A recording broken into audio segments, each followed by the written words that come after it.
96 എന്ന പടത്തിൽ ഇരവിങ്കത്തീവായി നമിച്ചൂഴുതേ. അപ്പോൾ ഞാൻ തമിഴ് പാടിയാൽ ഒരു ഒത്തന്റിസിറ്റി ഒരു സംഭവമില്ലേ, ഒരു റോനെസ് അല്ലെങ്കിൽ ആ ഒരു ഫീൽ ചിലപ്പോ വരില്ല. യുനോ സോ ഇപ്പൊ പ്രദീപ് ഒക്കെ പാടുന്ന പോലെ അവരുടെ തമിഴ് ഒരു വേറെ രീതിയിലാണ് അവര് സംസാരിക്കുക അല്ലെങ്കിൽ പാടുമ്പോ ഒരു ഒത്തന്റിസിറ്റി റോനെസ് ഉണ്ട് അതില്. അതൊരു റീസൺ ആയിരിക്കാം.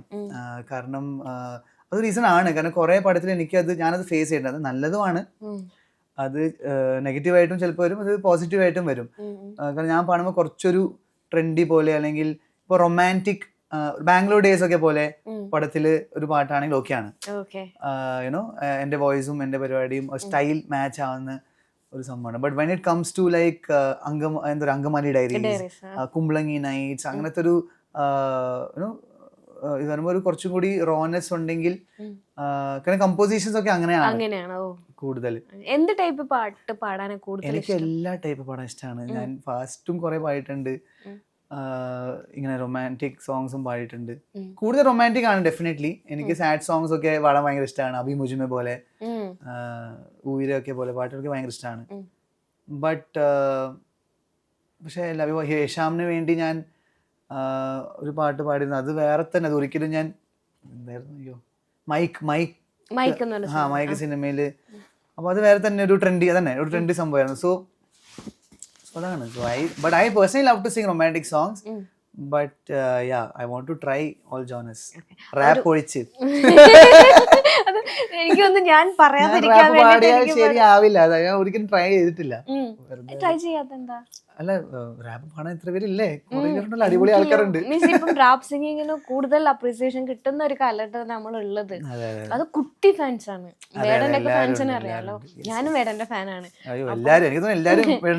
അതെ അതെ. അപ്പം അങ്ങനെ ഒരു അപ്രീസിയേഷൻ കിട്ടുന്ന കാലഘട്ടത്തിൽ റാപ്പ് സിംഗിങ് വേണ്ടാന്ന് പറഞ്ഞിട്ട് ഒരാൾ. അല്ല, പക്ഷെ അത് എന്റെ ജോണർ അല്ലല്ലോ. ഞാൻ പറ്റാത്ത പണിക്ക് എന്തിനാണ് നമ്മള് പോകുന്നത്? ഓക്കെ, ഇൻഡസ്ട്രിയായിട്ട് ബന്ധപ്പെട്ട് ഇപ്പൊ റെലവെന്റ് ആയിട്ട് സംസാരിക്കുന്ന ഒരു ഡ്രഗ്സ് റിലേറ്റഡ് ആയിട്ടുള്ള ഇഷ്യൂസ് ആണ്. പ്രത്യേകിച്ച് മുംബൈ എന്നൊക്കെ ഉള്ള ഒരു സിംഗേഴ്സ് എന്നൊക്കെ പറയുമ്പോഴത്തേക്ക് അങ്ങനെ കാണുന്ന ഒരു കാലഘട്ടത്തിലാണ് ജീവിക്കണേ. നമുക്കൊരു വർക്ക് അല്ലെങ്കിൽ നമ്മൾ പ്രസന്റ് ചെയ്യണേ ഡ്രഗ്സിന്റെ ഒരു ആവശ്യം ഉണ്ടെന്ന് തോന്നുന്നുണ്ടോ?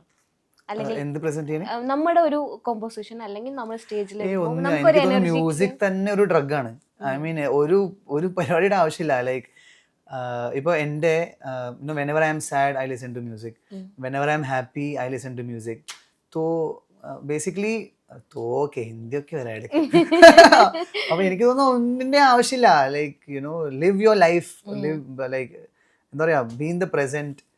And I also feel bad ഞാനിത് കേൾക്കുമ്പോൾ. കാരണം ബോംബെയിലെ ആൾക്കാരൊക്കെ പറയും ഇപ്പൊ അടുത്ത പഞ്ചാബ് ആണ് കേരള, അങ്ങനെ പറയുമ്പോൾ എനിക്കും വിഷമാവാറുണ്ട്. Like when people are telling this, അതും നോർത്ത് ഇന്ത്യൻസ്, അവര് കേരള വന്നിട്ടുമില്ല.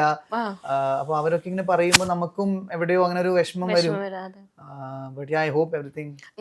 ഇപ്പം എല്ലാം ഫിലിം ഇൻഡസ്ട്രി, സിംഗിങ് അങ്ങനെയുള്ളവരൊക്കെയാണ് ഇപ്പൊ എല്ലാരും അങ്ങനെ ഒരു രീതിയിലേക്ക്. ഫിലിം ഇൻഡസ്ട്രി ഒക്കെ ഫോക്കസ് ആയിട്ടാണ് വരുന്നത് പുറത്ത്. കാരണം അത് ഇങ്ങനെ ഫിലിം ഇൻഡസ്ട്രി ആവുമ്പോൾ എല്ലാവരും അറിയുന്നു. പക്ഷെ എനിക്ക് തോന്നുന്നു എല്ലാ സ്ഥലത്തും ഉണ്ടാവും, എനിക്കറിയില്ല. ലൈക്ക് കോർപ്പറേറ്റ്സിലും ഉണ്ടാവും, എല്ലാ സ്ഥലത്തും ഈ പരിപാടി ഉണ്ടാവും. ഉണ്ടെങ്കിൽ എല്ലാ സ്ഥലത്തും ഉണ്ട്, അല്ലെങ്കിൽ ഇല്ല.